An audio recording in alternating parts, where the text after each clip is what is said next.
kalian perhatikan dulu daerah ini ya. Itu belakang jalannya kayak gini, jalannya kayak gini, kayak gini, kayak gini. Dan kejadian ini sekitar 7 tahun yang lampau. Sebelum video aku lanjutkan, tonton dulu video berikut ini.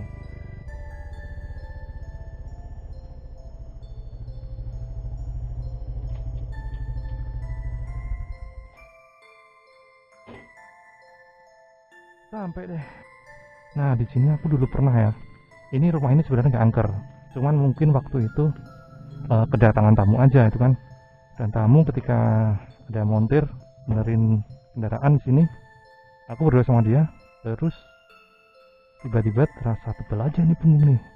Jadi kita berdua tuh ngerasa tebal itu. Dan setelah selesai itu sekitar pukul 7 malam ya, jam segini lah. Itu kami berdua jalan ke sana ya, nggak ngomong apapun.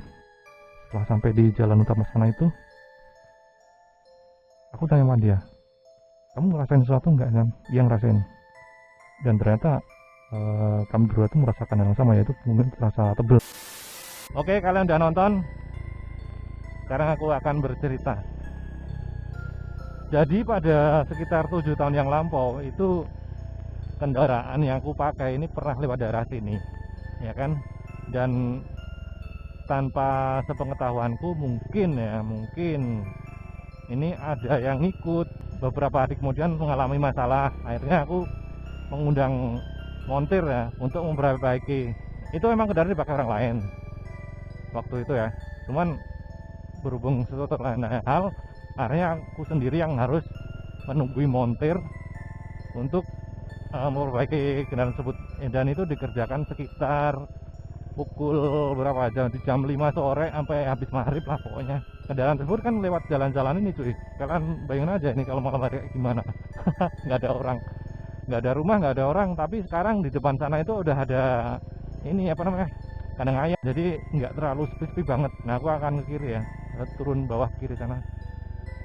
Dan menurut temanku, setelah aku ceritakan semuanya, itu dia mengatakan kalau makhluk-makhluk kecil itu ada yang mungkin nebeng atau ngikut ya, ngikut kendaraan yang aku perbaiki itu.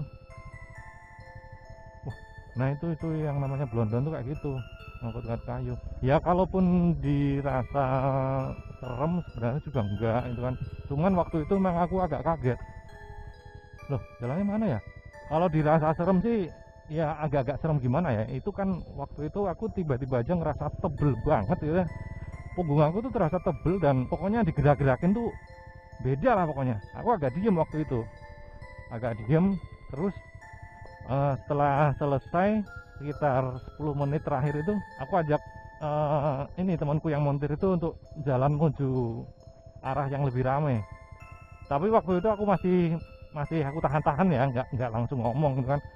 Setelah sampai di jalan utama baru aku sampaikan, baru aku tanyakan sama temanku itu, kamu ngerasa sesuatu nggak gitu kan, ngerasa beda nggak? Dan temanku tuh ya gitu ngomong kalau dia merasa ada yang tebel itu kan.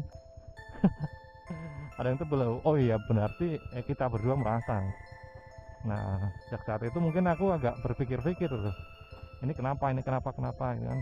Terus aku nanya yang lebih tahu, ya itu tadi ada anak-anak kecil yang ikut, sosok-sosok anak kecil gitu. Jalannya kok rusak gini ya, dulu padahal nggak begitu loh. Ini cumi semamat yang keempat, sekalian nanti ada 2 cerita aja dah.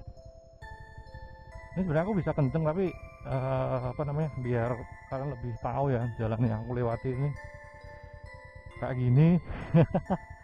Sepi banget. Deket-deket sini tuh kayaknya ada ini apa namanya, kayak belik-belik itu, kayak sumber mata air itu yang buat mandi orang kampung. Dan kalau malam hari, kalau misalnya yang beruntung dulu ya, kalau sekarang udah rame ini kayaknya jalannya, suka ada suara-suara gitu, suara-suara mandi padahal kosong, nggak ada siapa-siapa. Oke, demi selamat selanjutnya aku nggak tahu apakah ini yang keempat atau yang kelima.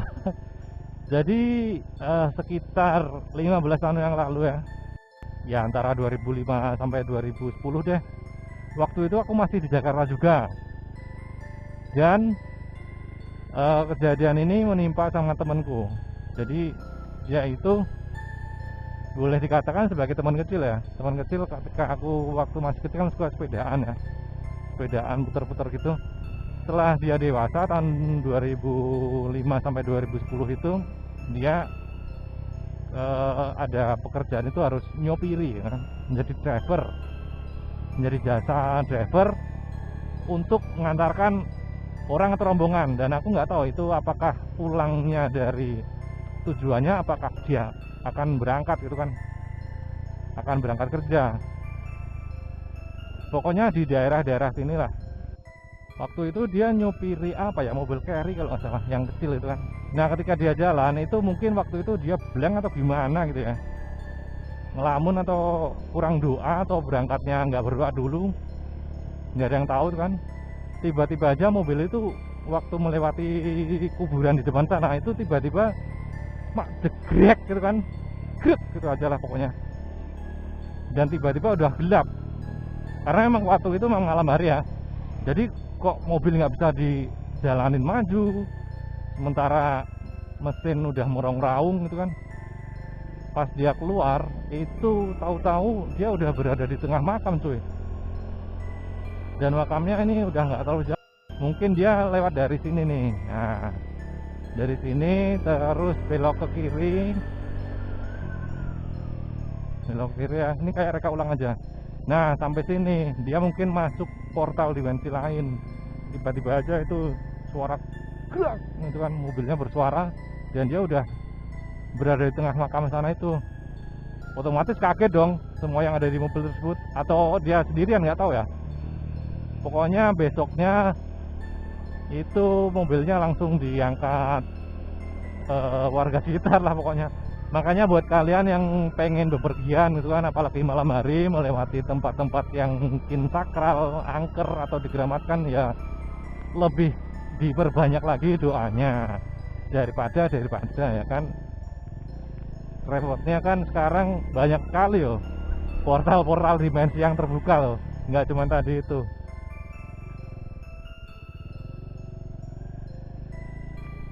Oke deh, ini mungkin Semis Mamat yang keempat, aku jadikan keempat aja ya.